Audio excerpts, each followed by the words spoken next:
नमो जुड़ाना। अभी तक आपने स्वर संधि पहले पढ़ चुके थे, संज्ञा संधि पहले पढ़ चुके थे, स्वर संधि पढ़ रहे हैं। तो स्वर संधि में 25 नंबर सूत्र में जो आपने तव धन अभ्युदय यहाँ तक आप बना चुके थे, अगले सूत्र में यही कह रहे हैं व्यंजन म स्वरम पर वर्णम नए। व्यंजन अर्थात व्यंजन, अस्वरम स्वर रहित, पर वर्णम अर्थात पर वर्ण को अगले स्वर को प्राप्त हो जाता है। स्वर रहित व्यंजन अगले स्वर को प्राप्त हो जाता है। अब जैसे स्तव धन आधन अभ्युदय, ध्यान से समझना। एक एक शब्द जब हम संस्कृत पढ़ते हैं वहां पर संधि विच्छेद नहीं कर पाते हैं, इसलिए संस्कृत पढ़ने में हमें कठिनाई होती है।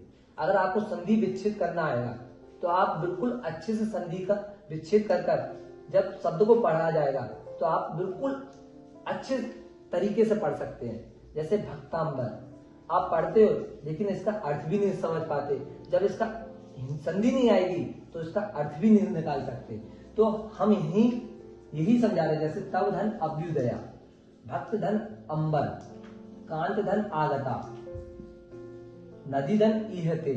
तो इतने सारे शब्द हैं, ऐसे अनेकों शब्द हैं जिनमें संधियां होती हैं, लेकिन हम समझ नहीं पाते कि कहां पर संधि है।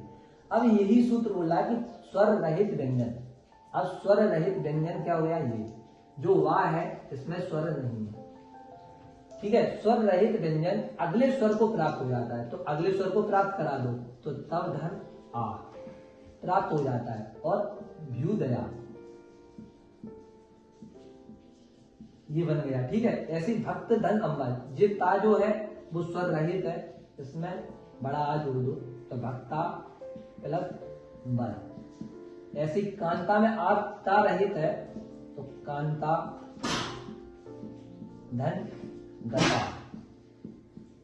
नदी धन इयते, तो नदी में दा स्वर रहित है तो नदी धन हते। अब इसको जोड़ दो पूरा इसी सूत्र से, तो क्या बन जाएगा, तवाभ्युदया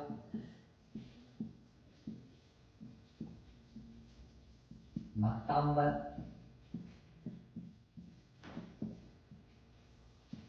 कांतागता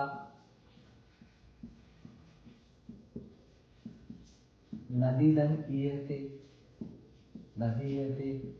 तो ऐसे अनेकों शब्द आप बना सकते हो। और जब आपको समझ में नहीं आए कोई भी शब्द, आप पूछ भी सकते हैं कि कैसे इसकी संधि की जाएगी और इसको कैसे जोड़ा जाए।